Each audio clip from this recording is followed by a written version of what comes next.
Aujourd'hui, on va se lancer dans une grande aventure. On va prendre le projet qu'on a fait la dernière fois. On va le transférer sur GitHub. Je vais vous expliquer c'est quoi. Et après, on va le modifier, le jouer avec sur notre propre laptop pour, en gros, pour ne pas avoir à payer des crédits pour le modifier, mais toujours assisté par l'intelligence artificielle. Donc, si c'est quelque chose qui t'intéresse, bah, reste connecté. Donc, euh, première étape, c'est d'abord de, je vais mettre ma face au milieu ici. Donc, la première étape, c'est de transférer notre code sur GitHub. GitHub, ici. Qu'est-ce que GitHub? Donc, GitHub, c'est une plateforme sur laquelle les développeurs déposent leur code. Oui, donc si vous voulez GitHub, moi je fais directement.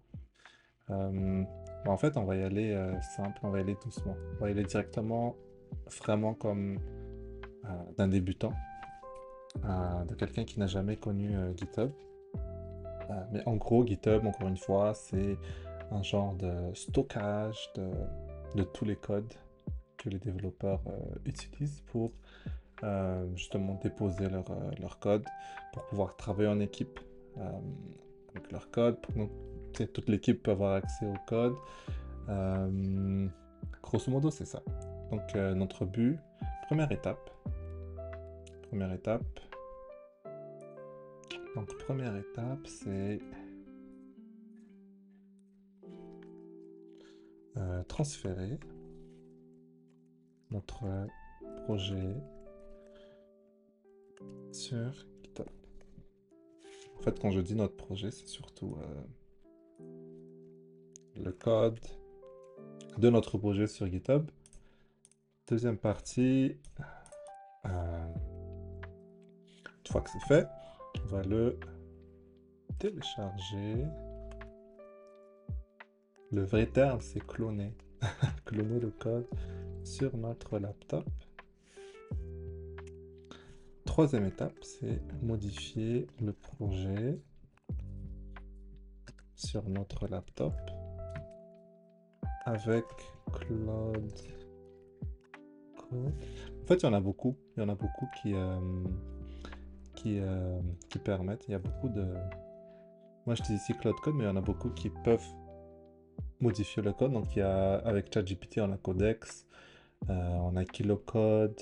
Mais en fait, c'est pas les modèles, c'est l'IDE. Mais on va y aller doucement. On va aller doucement. Je vais utiliser soit Cloud Code, soit un autre modèle, mais c'est vraiment pas le plus important. Le plus important, c'est de pouvoir le modifier, le projet. Et par la suite, on va aller le retransférer sur GitHub pour y avoir accès sur Lovable. Et le but final, ce serait de le publier après. Donc c'est le menu d'aujourd'hui. C'est le menu d'aujourd'hui. On va commencer par l'étape 1. Donc transférer le code sur GitHub. On va revenir dans notre projet. Donc c'est exactement le même projet que j'ai fait la dernière fois. Si tu l'as pas vu, bah, reviens d'une vidéo, tu vas le voir. Euh, donc, connecter GitHub. Connecter GitHub. Donc là, il faut se créer un projet, évidemment. Il faut créer un compte GitHub, l'autoriser. En train de le faire. Euh, continue. Donc je choisis, j'ai pas mal d'équipes. Je choisis la bonne équipe. Donc j'ai entré mon mot de passe. Là, il est au courant que euh, j'ai ce... Ok, c'est coché déjà. Je vais l'ajouter à l'organisation ici. Hop, connecter. Ok, oui. Donc c'est vraiment le transfert. C'est un bouton rouge parce que c'est un transfert permanent. Voilà, parfait. Parfait, parfait. Donc là, j'ai... tout est bon. On va regarder ici. Ouais, tout est bon. Donc j'ai bien mon projet est sur mon GitHub. Donc j'ai accès au code. Il y a un bouton ici, Edit in VS Code. Donc VS Code, c'est on appelle ça un IDE. Donc c'est un outil pour modifier du code avec euh, d'outils cool qui t'aident à modifier le code. On va aller donc la deuxième partie ici, télécharger le code sur notre laptop. Bon, moi j'ai un laptop, c'est pour ça que j'ai laptop, mais c'était pas un laptop, c'est pas un laptop. En gros, ok, on va cliquer dessus.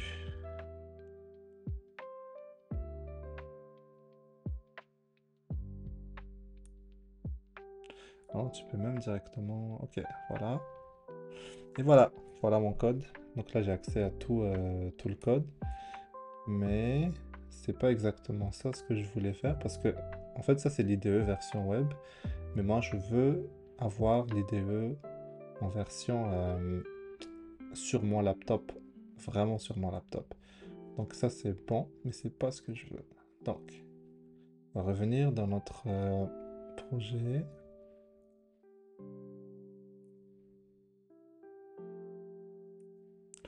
Oui, donc on revient à notre plan. Euh, donc en fait, ici on va utiliser VS Code pour modifier notre code. Donc là, l'autre étape, bien sûr, c'est installer VS Code. Je suis sûr que c'est pas encore fait. Donc ici, on va aller juste chercher VS Code sur Internet, Visual Studio Code. Je vais le mettre aussi dans la description, mais en gros, c'est vraiment juste télécharger. Donc, je vais le faire. Ok, c'est bon. Donc, j'ai téléchargé VS Code. Prochaine partie, on va aller, cloner le projet qu'on a créé sur GitHub. Ok, donc je l'ai installé. Je vais le lancer. Oui, je l'ai ouvert ici. C'est bon. Je vais faire cloner un repo Git de GitHub. Ok, donc voici mon projet. Ici, on va créer un... Donc tu vas juste choisir ce que tu veux le mettre, en gros. Voilà. Select. Et voilà, c'est tout. Donc là, j'ai exactement le code qui a été fait par Lovable. Donc, c'est fait. On peut regarder notre liste. Donc ça, c'est fait, c'est fait. Donc on va essayer de modifier le projet sur notre laptop avec Cloud Code. Je dis Cloud Code ici, mais encore une fois, il y a... donc ça c'est avec Cloud, bien sûr. Il y a avec ChatGPT, il y a Codex. Euh, Donc en fait, ça prend des abonnements ChatGPT. Donc si tu l'as déjà, tu peux l'utiliser, Codex. On peut voir ça sur une autre vidéo. En ce moment, j'utilise Cloud Code, donc j'ai déjà un abonnement Cloud Code qui me coûte 20$ par mois. Donc avec ce même abonnement, je peux aussi utiliser Cloud Code, qui est la partie vraiment purement code. Donc, je vais lancer le terminal et je peux lancer directement Claude ici.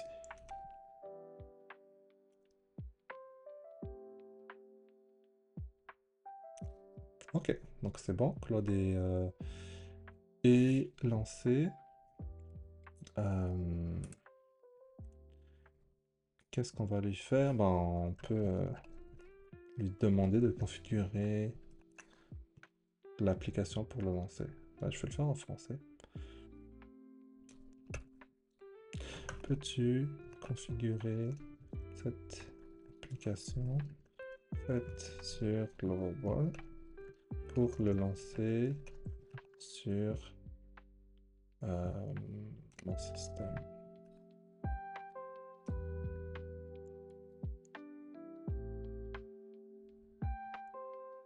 Ok, donc là il va aller lire le projet, il va aller faire ses trucs. Il va configurer, installer, faire tout ce qu'il y a à faire.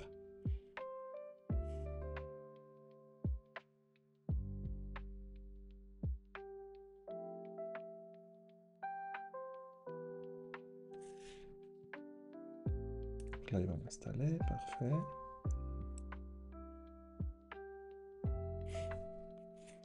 Quelques petits pépins, mais il est en train de les régler, il les fait tout seul.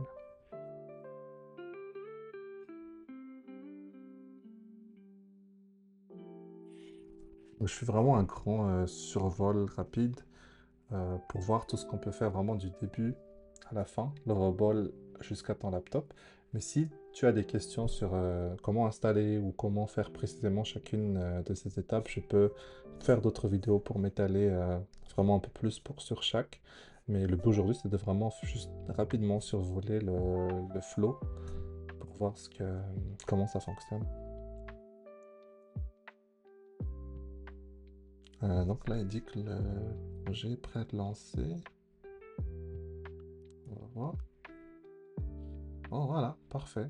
Donc là, j'ai le projet qui fonctionne.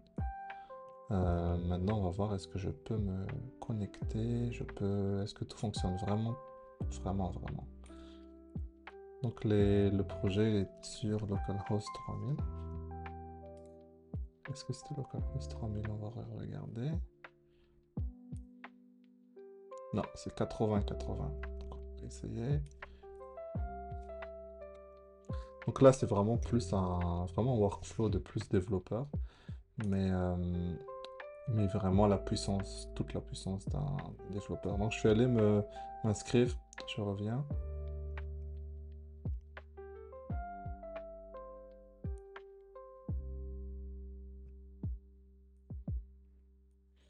Donc je me suis inscrit, regardez ce que j'ai sur mon laptop. Donc c'est pas sur Lovable, c'est lancé sur mon système en ce moment. J'ai exactement le même projet qui a été fait directement sur Lovable. Ça c'est excellent. Est-ce que ça fonctionne? On va voir. J'ai mes plats, exactement les mêmes plats que la dernière fois. Mais cette fois-ci, c'était sur mon laptop. Ça fonctionne, fonctionnel. Vos plats, on va essayer. Qu'est-ce qu'on va faire? Pizza. Voilà, pizza. Tomate, fromage, jambon. Bon, on va y aller VG. Ok, on va y aller VG. Hop. Petit calories, créer. Donc là, je peux. Et voilà, je peux ajouter la pizza. Je peux. Oui, j'avais déjà fait. On va vider la semaine. Ok. Ça vide pas complètement. On pourra demander déjà pourquoi ça fait ça. Si je génère. On va juste faire vraiment un exemple pour voir que ça fonctionne exactement pareil. Donc ça génère, ça remplit partout. Parfait, parfait. Ok, ok. Donc, on va essayer une première modification, ok? On va essayer de demander à Cloud Code de trouver le bug avec le vider la semaine. Ça, on avait remarqué la semaine dernière que quand j'essaie de tout vider, il y a toujours une partie qui n'est pas vidée. Donc il y a quelque chose qui fonctionne pas bien dans la logique. Donc on va revenir dans Visual Studio Code et on va demander, ok, quand j'essaie de filer la semaine, toute la semaine n'est pas complètement fidée. Peux-tu régler ce bug?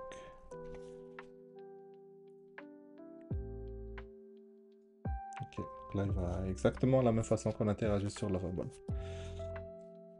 Je vais examiner le code de la fonctionnalité, vider la semaine pour identifier et corriger le bug. D'accord. Donc là il se fait un petit plan de comment il va attaquer le bug. Voilà, il trouve le bug, il dit qu'il y a un problème logique, la fonction ne vide que les dates qui existent déjà dans Update. Voilà, donc t'as pas besoin de connaître ce que ça fait en arrière. tant que ça fonctionne. Ok, donc là il dit qu'il a réglé le bug de vider la semaine, d'accord? On va regarder ça. Donc vider la semaine. Ok, on va juste rafraîchir pour être sûr. Oh, ouais. En fait, il faut que je le lance Il faut que je lance le projet. Donc pour lancer le projet, c'est npm. Regardez. Donc on va aller dans package.json, puis on va juste lancer dev ici. Ok, donc là c'est lancé. Parfait. Super. On va vider la semaine. Toujours pas, hein. Ils ont du mal, hein.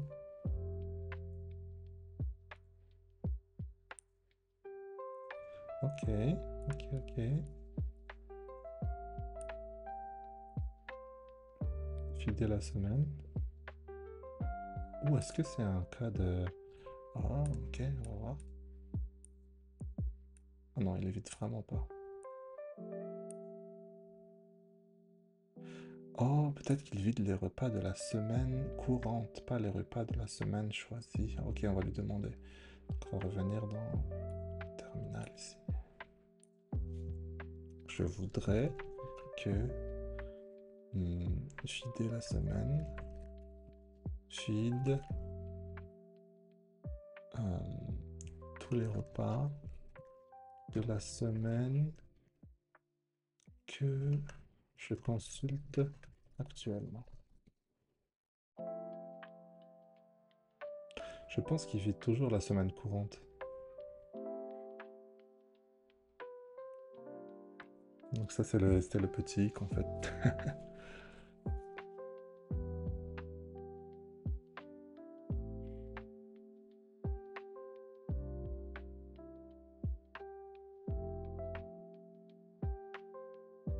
Là, il a mis une petite explication du bug qu'il a trouvé, qu'est-ce qu'il a modifié.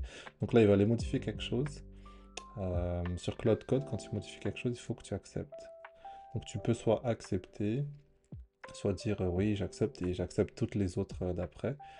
Donc je vais juste faire ça pour pas avoir à accepter à chaque fois qu'il modifie une ligne. Donc là, il va aller jouer avec le code, ajouter des choses.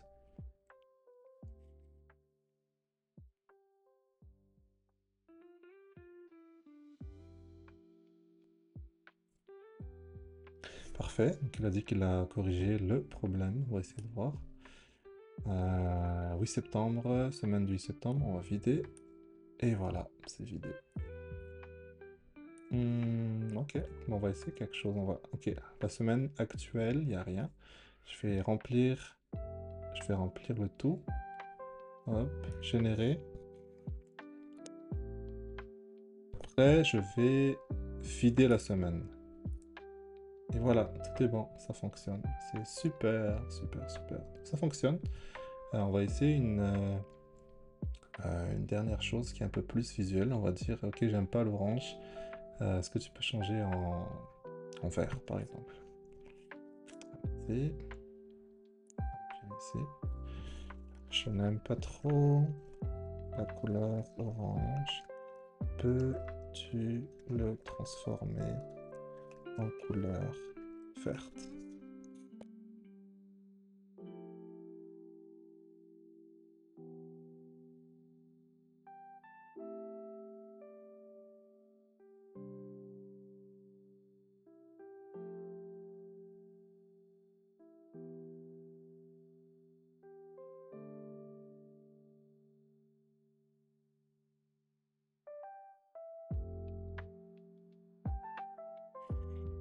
Ok, on va voir ce qui va y arriver.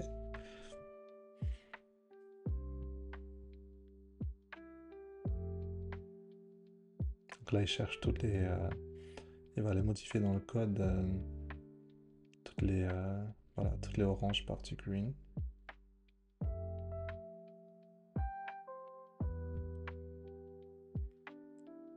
Et il a fini. On va regarder le résultat. Et voilà. Tout est en vert. C'est super. Ok. Moi, je suis content. Donc l'exercice maintenant, on va juste regarder ce qu'on a fait sur... je vais fermer ça.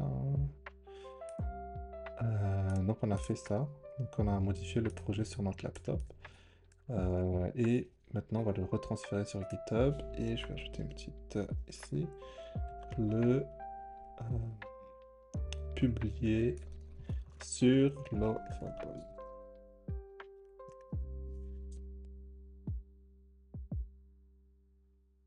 Parti. Donc on va tout simplement revenir sur VS Code et dire à Claude, peux-tu pousser ces changements sur GitHub?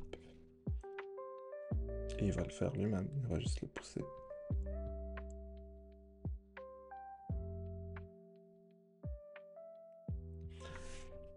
Donc ça se peut que vous n'ayez pas Git d'installer. Donc c'est quelque chose qu'il faut installer aussi à part. Je pourrais faire une vidéo là-dessus. Mais voilà, faut juste accepter. Donc il est en train de pousser le code qu'il vient de faire sur GitHub. Parfait.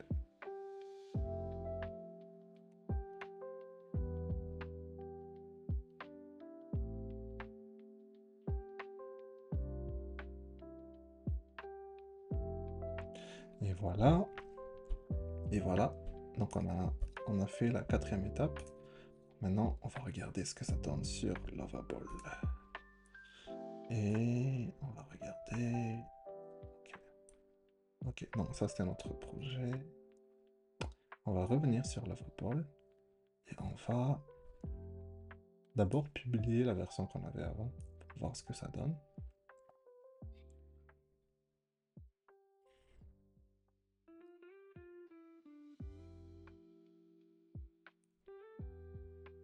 On peut regarder les warnings de sécurité aussi après.